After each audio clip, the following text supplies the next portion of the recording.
ఈ నెల 1వ తారీఖున ఇదే వేదిక మీద నుంచి మొట్టమొదటిసారిగా వివరాలు అన్ని తెలుసుకున్న తర్వాత నేను స్పందించాను. ఆనాడు సహచర మంత్రులతో గౌరవ ముఖ్యమంత్రి గారితో మాట్లాడి బాధితులు ఎవరైతే నిజమైన లబ్ధిదారులు నష్టపోయారో నష్టపోయిన ప్రతి వారిని ఈ ప్రభుత్వం ఆదుకుంటది అని ఆనాడు 15 రోజుల్లోపే అంటే 15వ తారీఖు లోపే మళ్ళీ ఇక్కడ మీటింగ్ పెట్టి లబ్ధిదారుల్ని ఫైనల్ చేసి అర్హులైన ప్రతి పేదవాడి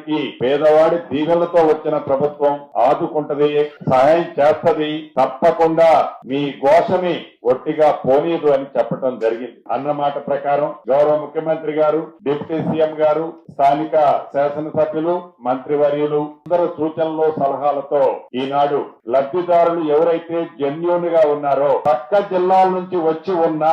అర్హులై ఉంటే ఇక్కడే ఉంటే అక్కడ వాళ్ళకి ఇళ్ల స్థలం కూడా లేకుండా ఉంటే ఈ పారామీటర్స్ అన్ని చూసి ఈ ప్రభుత్వం 311 మందికి ఇళ్ల స్థలము ఇల్లిస్తూ వారి గ్రామాల్లో ఇళ్ల స్థలం ఎవరికైతే ఉందో వారికి ఇల్లిచ్చే కార్యక్రమాన్ని ఈనాడు మనం ఫైనల్ చేసుకోవడం జరిగింది.